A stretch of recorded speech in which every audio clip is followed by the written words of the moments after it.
সংযুক্ত আরব আমিরাত সহ মধ্যপ্রাচ্য মার্চের 20 তারিখ শুক্রবার উদযাপিত পবিত্র ঈদ উল ফিতর দেশগুত সকাল 6:37 তুন 6:43 মধ্যে অনুষ্ঠিত হয়।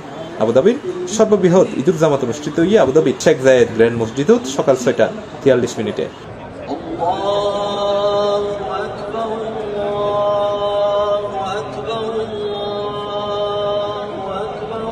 মধ্যপ্রাচ্যের চলমান যুদ্ধ ও অস্থিরতার লাই পূর্ব ঘোষণা অনুযায়ী বর্তমান পরিস্থিতিত এবার থন ঈদগাহ বা কোলা জায়গাত ঈদুল জামাত অনুষ্ঠিত হয়। সমগ্র আমিরাত জুড়ে এবার মসজিদে ঈদুল নামাজ অনুষ্ঠিত হইয়ে অবশ্য হলে সাধারণ নামাজ পড়েই ঈদুল নামাজত সামিল হইতে ছুটি গিয়ে নিকটস্থ মসজিদ।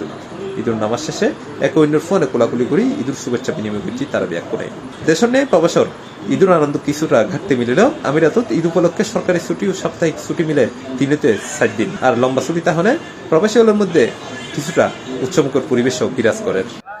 ইমারতের মধ্যে আজ ঈদ উল ফিতর উদযাপিত হচ্ছে। শত প্রতিকূলার মাঝেও আমরা সুন্দরভাবে ঈদের নামাজ আদায় করেছি, এমন ঈদ উদযাপন করেছি। আলহামদুলিল্লাহ ইমারতের মধ্যে এখানে সব কিছু নর্মাল আছে। আল্লাহ তাআলা অনেক রহমত বর্ষণ করেছে ইমারতের উপর। এদেশের শেখ জায়েদ শেখ মোহাম্মদ এদের প্রতি অনেক কৃতজ্ঞতা জানাই। এরা দেশকে অনেক সুন্দরভাবে পরিচালনা করতেছেন। আলহামদুলিল্লাহ। ঈদ মুবারক। সকল মুসলমান দেশবাসী যে যেখানে আছেন সবাইকে ঈদ মুবারক, ঈদের শুভেচ্ছা। যে যেখানে আছেন একে অপরের জন্য দোয়া করবেন। আপনারা সবাই ভালো থাকবেন, চলমান পরিস্থিতির জন্য সবাই দোয়া করবেন, প্রবাসীরা যেন ভালো থাকে। আজকে ঈদের সবাই দোয়া করবেন, ইনশাআল্লাহ আমাদের জন্য দোয়া করবেন, আমরা আপনাদের জন্য দোয়া করব। আসসালামু আলাইকুম। সকল প্রবাসী ভাইদেরকে নিয়ে আমরা খুব আনন্দের সাথে আজকে ঈদ উদযাপন করতেছি। সবকিছু আলহামদুলিল্লাহ স্বাভাবিক আছে। আমরা এই জন্য ইমারত সরকারকে ধন্যবাদ জানাচ্ছি এবং কৃতজ্ঞতা জানাচ্ছি। এমনিতে পরিবার পরিজনবিহীন এই প্রবাসে আমাদের কিছুটা শূন্যতা নিয়ে ঈদ কাটে।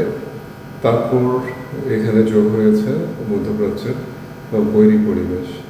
এরপর আমরা চেষ্টা করেছি সবাই মিলেমিশে একসাথে ঈদের জামাত আদায়ের মাধ্যমে এবং বন্ধুবান্ধবদের সাথে ঈদ শুভেচ্ছা বিনিময় করে যতটুকু সম্ভব ঈদকে উপভোগ করার জন্য।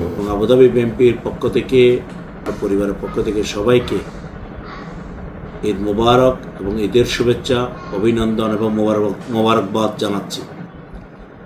আজকের ত্যাগ ও সংযম মাধ্যমে পবিত্র রমজান মাস 30 রমজান আমরা শেষ করে আজকে আমরা ঈদ উদযাপন করতে যাচ্ছি।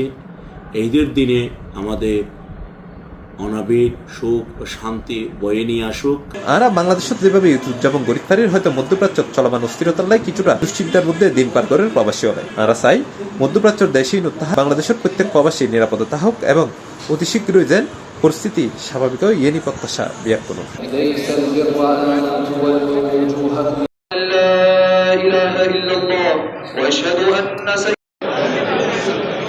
C+ TV Chittagong.